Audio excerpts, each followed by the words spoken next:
महासमुद्रो पट्टवी पब्बतो अनिलोऽपि च उपमाय न युज्यन्ते सत्तु वरमुत्तिया सत्तु वरमुत्तिया सत्तु। महाकारुणिक विश्व वंदनीय भगवान तथागत सम्यक संबुद्ध के चरणों में तीवार अभिवादन। हमारे सबके आदर्श बोधिसत्व भारत रत्न डॉक्टर बाबा साहब भीमराव आम्बेडकर, जिनके धम्म कारवां को हम सब आगे बढ़ा रहे हैं, यहाँ उपस्थित आपका श्रद्धावान परिवार।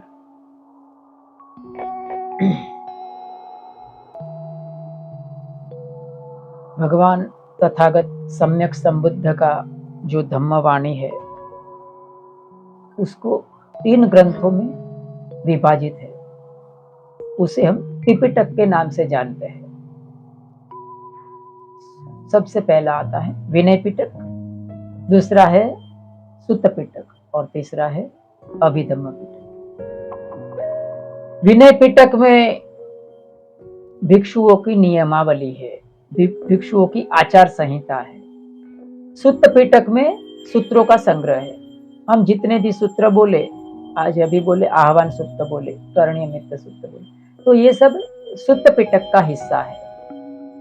अभी धम्म पिटक में धम्म की गहरी बातों का समावेश किया गया है।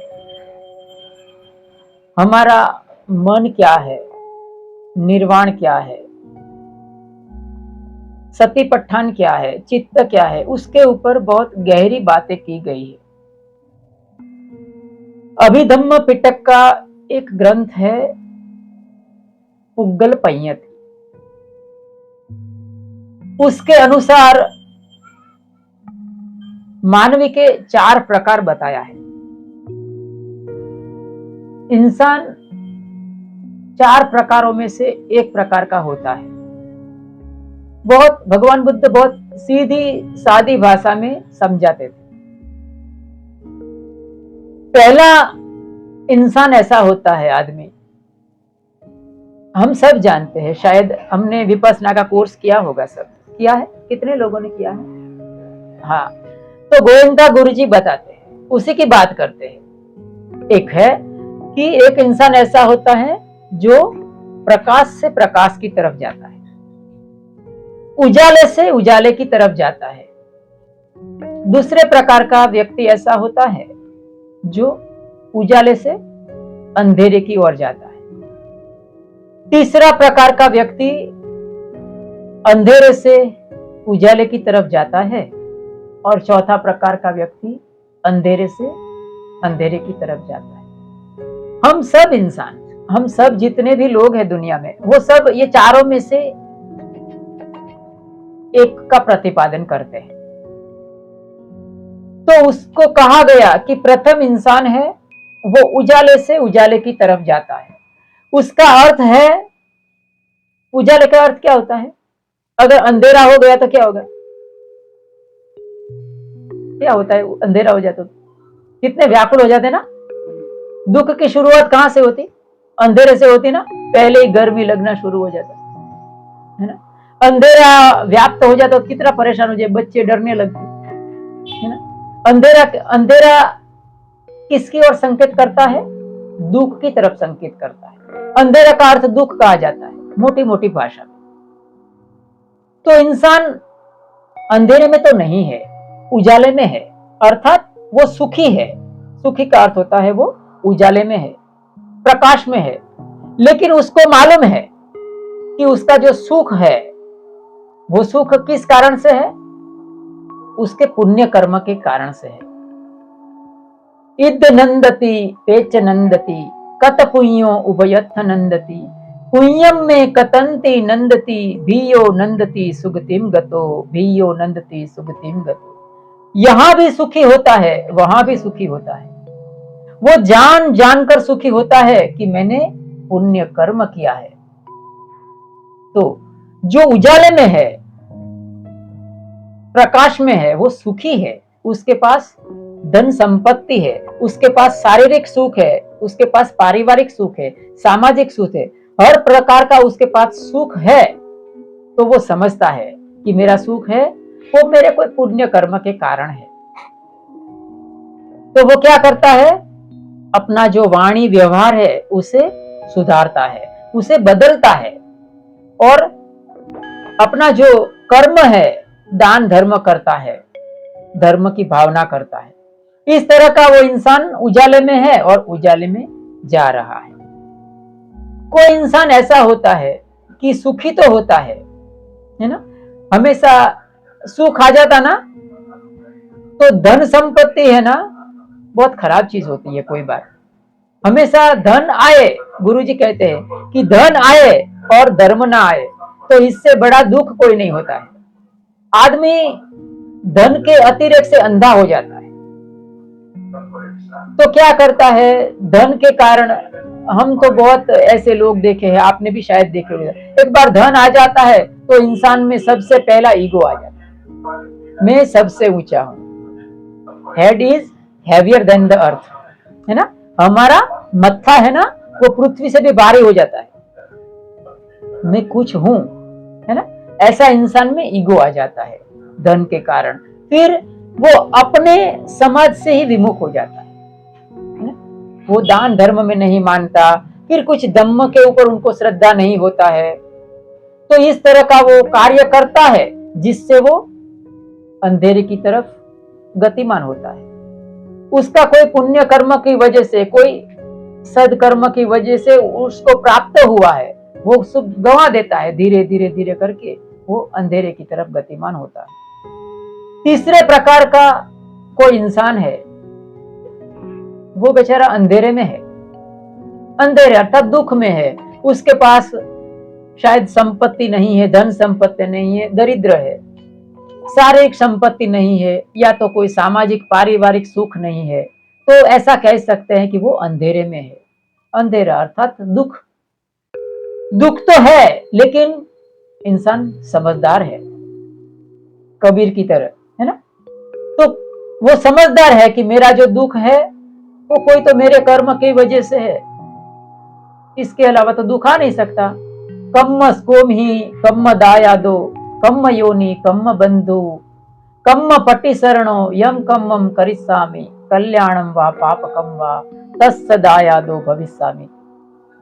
हमारा कर्म है वही हमारा बंधु है, वही हमारा भाई भगिनी है, हमारा कर्म ही हमारा दायाद है। कर्म अगर हम भला करते हैं तो हमें फल भी उसी तरह से मिलता है, हम बुरा कर्म करते हैं कल्याणम वा पापकम वा तस्य दायादो भविष्य, ऐसा ही हमारा उत्तराधिकारी कर्म होता है। तो वो इंसान क्या करता है, दुखी तो है लेकिन वो समझदार है, तो पुण्य कर्म करता है, थोड़े में से थोड़ा देता है। हम कितना देते हैं वो महत्वपूर्ण नहीं है, हम क्या देते हैं वो भी महत्वपूर्ण नहीं है, हम किस चेतना से देते हैं वो महत्वपूर्ण है, हमारी चेतना कैसी है वो महत्वपूर्ण है। देने से पहले, देते वक्त और देने के बाद अगर हमारी चित्त की चेतना है बहुत ही प्रसन्न है, बहुत ही आह्लाद से भरी है, तो समझिए कि आपका पुण्य का जो फल है बहुत बढ़ा चढ़ा कर मिलता है। चौथे प्रकार का इंसान दरिद्र तो है, दुख है, सामाजिक दुख है, पारिवारिक दुख है, आर्थिक दुख है, फिर भी वो समझता नहीं है कि उसका जो दुख है वो उसके स्वयं के कारण है, तो वो क्या करता है, और भी अकुशल कर्म करता है, और भी पाप कर्म करता है, और भी ऐसा कर्म करता है जिसकी वजह से उसे और भी आगे जाकर दुख मिलता है। तो इस चार प्रकार का मनुष्य में से हम सब एक प्रकार का इंसान है। हमें कैसा बनना है, हम प्रथम प्रकार का इंसान भी बन सकते हैं, तीसरे प्रकार का इंसान भी बन सकते हैं, दूसरा और चौथे प्रकार का इंसान हम ना बने कि हमारा जो भविष्य है वो धुंधला हो। हमारे कर्म का फल हमें कैसे मिलता है वो हम नहीं जानते, किस तरह से हमें प्राप्त होता है हमें पता ही नहीं है। भविष्य के उदर में क्या है हमको कुछ नहीं मालूम है। छोटा सा एक कहानी बता के हमारी धम्म देशना को हम समाप्त करें। एक बार अकबर और बिरबल उसका सभा बैठी थी दरबार में। देखिए आपको कर्म का फल किस तरह से मिलता है उसको कहते हैं डोमिनो इफेक्ट इंग्लिश में, शायद आप गूगल पर सर्च करेंगे तो पता चलेगा। तो बिरबल और अकबर का दरबार भरा था, उसमें अकबर भी बैठे, पास में बिरबल खड़ा था। अभी हम सबको अनुभव होगा कि राजा होता ना वो बहुत तरंगी होते, राजा तरंगी होते हमेशा। वो कब क्या निर्णय ले ले कुछ पता नहीं चलेगा, किसको आधा राज्य दे दे वो उसका ठिकाना नहीं होता, और किसको जान से मार दे वो भी ठिकाना नहीं होता है। राजा राज्य नहीं करता है, उसके सलाहकार राज्य करते हैं। तो अकबर को पता नहीं क्या तरंग सूझा, उसके मन में क्या खेल उठा ना, तो उसने पास जो बिरबल खड़ा था उसको बड़ी जोर से चाटा मार दिया। बिरबल एकदम घबरा गया, बोला ये बादशाह को हो क्या गया, मुझे सडनली सटाक से चाटा मार दिया। अभी अब जो बिरबल था बड़ा होशियार, बड़ा चतुर आदमी, बुद्धिशाली, तो अभी उसको इज्जत तो बचाना पड़ेगा। तो वो क्या करता है बिरबल, पास में उसके पास में एक दरबारी खड़ा था, उसको जोर से चाटा मार दिया। अभी पास वाला जो दरबारी खड़ा था वो एकदम घबरा गया कि ये बिरबल को क्या हो गया। बिरबल था वो अकबर को कुछ बोल नहीं सकता, पास जो दरबारी खड़ा था वो बिरबल को कुछ बोल नहीं सकता। तो जो पास दरबारी खड़ा था उसने उसके बगल में एक इंसान खड़ा था उसको चाटा मार दिया।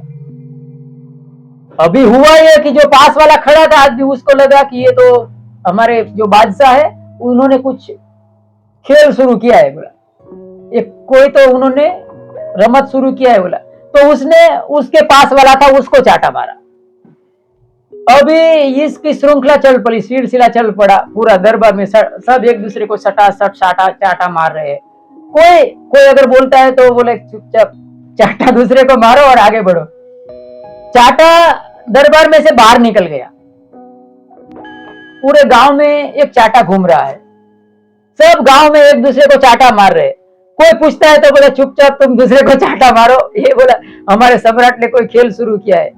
कोई पूछने की हिम्मत नहीं करता है, वो फटाफट दूसरे को चाटा मार के आगे बढ़ जाते हैं। कोई किसी को पूछता नहीं गाजता नहीं, फटाफट चाटा। शाम हो जाती है फिर भी चाटा घूम रहा है। शाम हो गई, रात होने को है। जैसे ही अकबर है अपने शयन कक्ष में आते हैं, और वैसे ही दूसरी तरफ से बेगम आती है। बेगम आकर अकबर को एक चाटा मारती है। वो अकबर घबरा गया, बोला ये क्या हो गया बेगम को। सर ने वो कुछ बोलने जाता है, इससे पहले बेगम कहती है निर्दोष भाव से कि जापना आपने तो ये खेल शुरू किया था, दरबार में खेल शुरू किया, पूरे गांव में बोला सब चाटा घूम रहा है, बोला तो बोला सब एक दूसरे को मार रहे हैं, बोले चाटा। तो मुझे लगा कि ये खेल है शुरू। तो देखे किस तरह से हमें कर्म का फल मिलता है ना।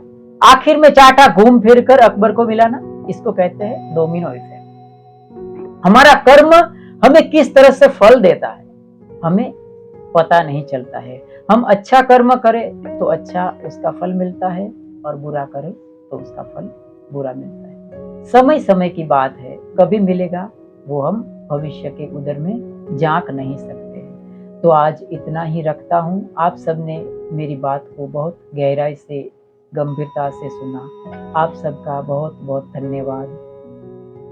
सबका मंगल हो, सबका मंगल हो, सबके जीवन में खुशहाली आए। मेरे पुण्य कर्म में आप सब भागीदार बने।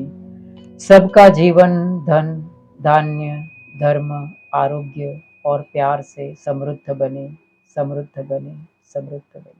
बोलिए साधु साधु साधु।